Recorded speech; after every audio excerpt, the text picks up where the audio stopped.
Əmək və Əhalinin Sosial Müdafiəsi Nazirliyinin tabeliyində Sosial Xidmətlər Agentliyi tərəfindən daha 62 imtiyazlı şəxs yollayışla təmin olunaraq xəstəliklərinə uyğun sanatoriya mərkəzinə göndərilib. Onlar şəhid ailəsi üzvləri və əlilliyi müəyyən edilmiş şəxslərdir. 18 yaşına dək əlilliyi müəyyən edilən şəxslər valideynlərindən birinin müşayiəti ilə göndəriliblər. Yollayışla təmin olunanlar Duzdağ STT sanatoriyasında bərpa müalicə kursu keçəcəklər.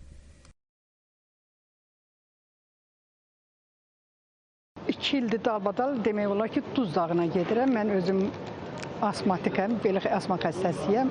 Şükür Allah, elə birinci dəfə gedəndən mən Duzdağına o müalicənin xeyrini gördüm. İndi demək olar ki, lap yaxşıyam. Tez-tez sanatoriyalara göndərirlər, dost mərkəzdən növbəyə durmuşam, indi də Naxçıvana gedirəm. Gediş-dönüş biletləri, müvafiq sanatoriyada müalicə kursunun həyata keçirilməsi onların təmin edildikləri müvafiq putyovka çərçivəsində həyata keçirilməkdədir. Bunu da qeyd edim ki, post-müharibə dövründə ümumilikdə 12.700 nəfərdən çox vətəndaşımız sanator kurort yollayışları ilə təmin edilərək xəstəliklərinə uyğun sanator kurort müalicə mərkəzlərinə yola salınmışlar.